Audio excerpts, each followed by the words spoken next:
9 math chapter number 1 exercise 1.1 को हम question number 4 करने वाले हैं फाइंड दी नेगेटिव। यानी कि इन मैट्रिक्स की हम क्या लेंगे, नेगेटिव लेंगे, यानी कि जो प्लस में होगा उसको हम माइनस में तब्दील कर लेंगे। तो सबसे पहले हम क्या करेंगे, सॉल्यूशन लिखेंगे। सॉल्यूशन लिखने के बाद एक बार सवाल फिर से लिख देंगे, a equal to 1 0 minus 1।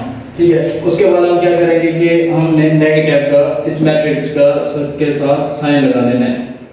Minus a equal to minus, ये आ जाएगा 1 0 माइनस 1।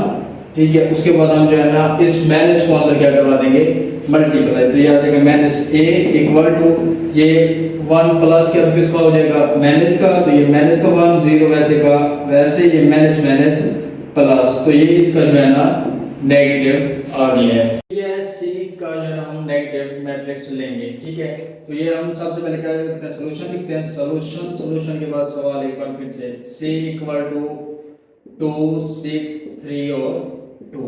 ठीक है, अब इसका क्या लेंगे, नेगेटिव। तो ये आ जाएगा minus c equal to minus, उसके बाद 2 6 3 2।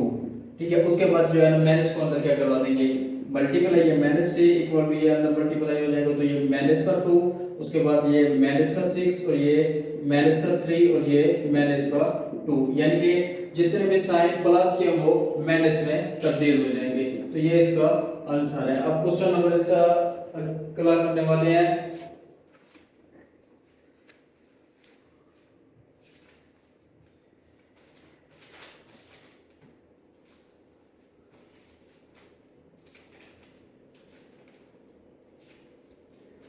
क्वेश्चन नंबर हम इसका क्या करने वाले हैं, डी करने वाले हैं। ये आ जाएगा -3 -4, उसके बाद 2 और 5।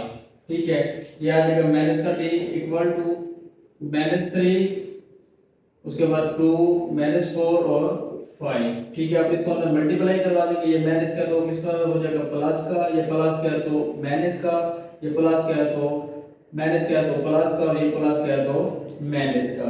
ठीक है, ये जो है डी का नेगेटिव, ये इसका आंसर है। डी ट्रांसपोज, यानी इस मैट्रिक्स का आप क्या लेंगे, आप ट्रांसपोज लेंगे। यानी ट्रांसपोज लेने के दो ही मेथड हैं, जो आपको इजी लगे आप उसके साथ ही कर लें। पहला मेथड ये है कि हम करेंगे सॉल्यूशन के बाद एक बार सवाल फिर से, a इक्वल टू 0 1 और -2। फिर हमने इसका क्या लेना है, ट्रांसपोज। a के ऊपर t आ जाएगा इक्वल टू, उसके बाद 0 1 -2, इसके होल के ऊपर भी t। अब इसका लिख देंगे आंसर, a के ऊपर ट्रांसपोज,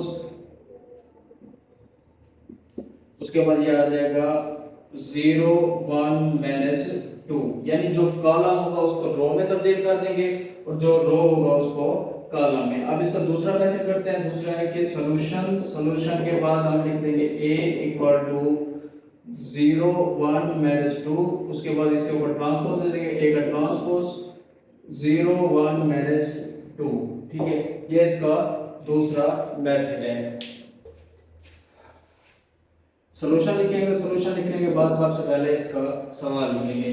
b इक्वल टू क्या है हमारे पास, 5 1 -6 रो में। अब इसको किस में तब्दील कर देंगे, कॉलम में। ट्रांसपोज -5 1 -6 होल का ट्रांसपोज, b का ट्रांसपोज इक्वल टू ये आ जाएगा 5 1 -6, यानी कॉलम में इसको तब्दील कर देंगे। उसके बाद ये है सॉल्यूशन लिखेंगे। सॉल्यूशन लिखने के बाद c इक्वल टू सवाल एक बार 1 2 3 2 -1 0, उसके बाद इसका ट्रांसपोज ले लेंगे, c के ऊपर t इक्वल टू 1 2 3 2 -1 0 होल का ट्रांसपोज, उसके बाद इसका क्या ले लेंगे, ट्रांसपोज, कॉलम में इसको रो में, c का ट्रांसपोज इक्वल टू 1 2 3 2 -1 0, ये इसका आंसर है।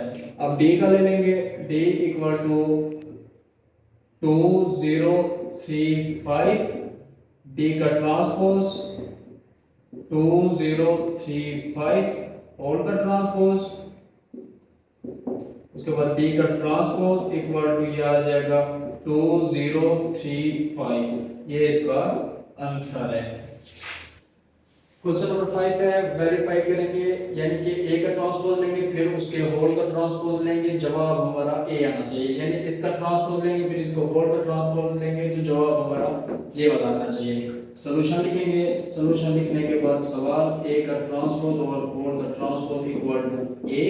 अब ए का मैट्रिक्स लिख देंगे, ए इक्वल टू हमारे पास क्या है 1 0 2 1, ठीक है। उसके बाद ए का ट्रांसपोज ले देंगे, ए का ट्रांसपोज इक्वल टू 1 0 2 1 होल का ट्रांसपोज, उसके बाद ए का ट्रांसपोज ये आ जाएगा 1 0 2 1, ठीक है। ये हमने ए का ट्रांसपोज ले लिया। अब इसके क्या करेंगे होल का ट्रांसपोज ले लेंगे, तो ये आ जाएगा ए का ट्रांसपोज होल का ट्रांसपोज 1 2 0 1 होल का ट्रांसपोज, उसके बाद ए का ट्रांसपोज ओवर होल का ट्रांसपोज ये आ जाएगा 1 2 0 1, ठीक है। ये 1 2 0 1 1 2 0 1 जो है ना इसी के बराबर आ गया। ए का ट्रांसपोज ओवर होल का ट्रांसपोज ए के बराबर, तो इधर लिख देना है ए का transpose equal to A, hence proof that. दूसरा क्वेश्चन करेंगे सॉल्यूशन, सॉल्यूशन उसके बाद b इक्वल टू क्या आ जाएगा 1 2 1 0, उसके बाद b का ट्रांसपोज ये आ जाएगा 1 2 1 0 होल का ट्रांसपोज b का ट्रांसपोज इक्वल टू ये आ जाएगा 1 2 1 0, यानी कि कॉलम को हमने किस में तब्दील कर दिया है रो में। अब इसके होल का ट्रांसपोज ले लेंगे, b का ट्रांसपोज और होल का ट्रांसपोज ये 1 2 1 0 होल का ट्रांसपोज b का ट्रांसपोज और होल का ट्रांसपोज इक्वल टू इसको अगेन जो है इसका फिर से कॉलम को रो में और रो को कॉलम में, तो ये आ जाएगा 1 1 2 0, ठीक है 1 1 2 0। इधर लिख देना है हेंस प्रूफ दैट। इंशाल्लाह बाकी जो लेक्चर है वो नेक्स्ट डे को हम प्रोवाइड